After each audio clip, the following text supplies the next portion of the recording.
And I was required to go to the United Nations headquarters in Manhattan once a month on the day of Friday, the day of the congregational prayer.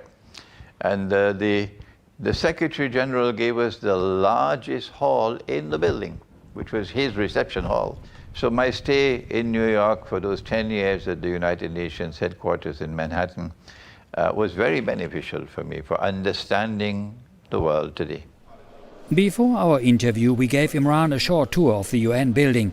And while Imran recognizes the world of today, he exposes that the appearance and the actual reality are quite different from each other. Because there are so many in the world today who have eyes and yet cannot see.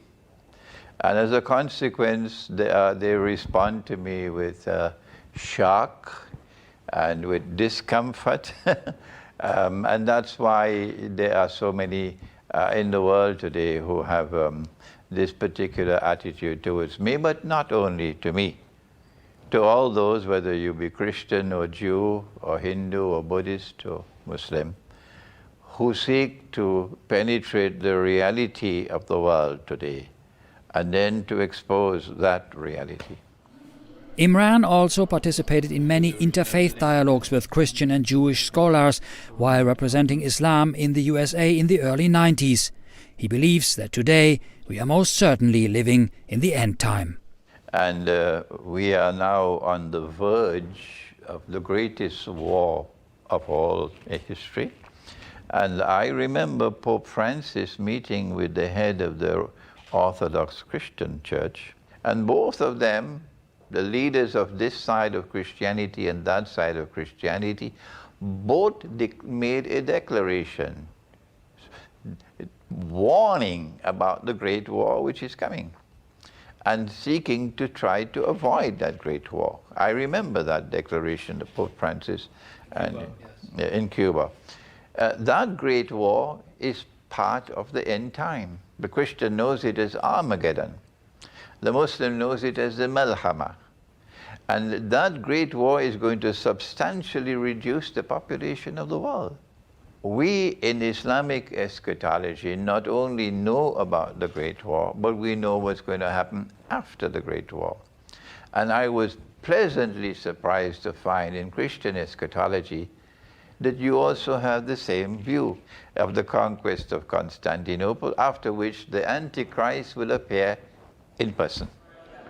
Imran Hossain has also worked for several years in the Ministry of Foreign Affairs of the government of Trinidad and Tobago. In 1985, he gave up his job to devote his life to the mission of Islam, and he would love to meet Pope Francis. I would very much love to meet with the leaders of the Roman Catholic Church for a dialogue on eschatology. We need to have Christian, Muslim, Jewish dialogue, not just on what is similar between our religions and what is different, but more importantly, a dialogue on eschatology, on the end time. If I can meet with the Pope or with his representatives for the Catholic Church, the Protestants, the Orthodox Christians, and dialogue on the subject, it would be fascinating.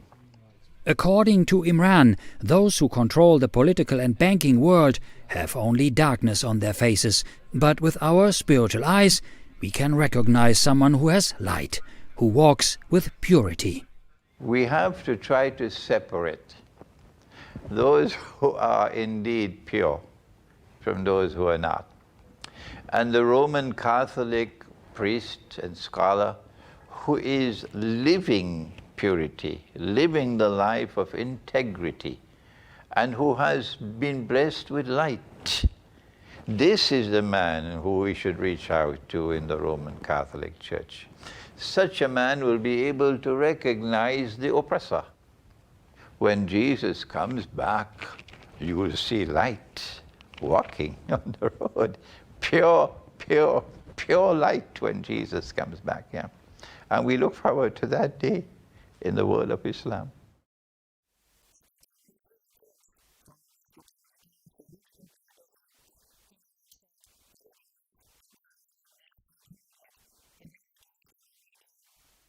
We got to look for the ones who truly live the religious way of life. And these must come together, and I'm grateful to you, Christian, for this opportunity to share with you these views, which I hope will now reach to the Roman Catholic Church wherever this program is viewed, and that they may respond positively. To interview and spending the day with this wise man was truly edifying, and indeed, according to Pope Francis, with Islam, dialogue is progressing well. Thank you, Christian. Thank you. God bless you. Yes.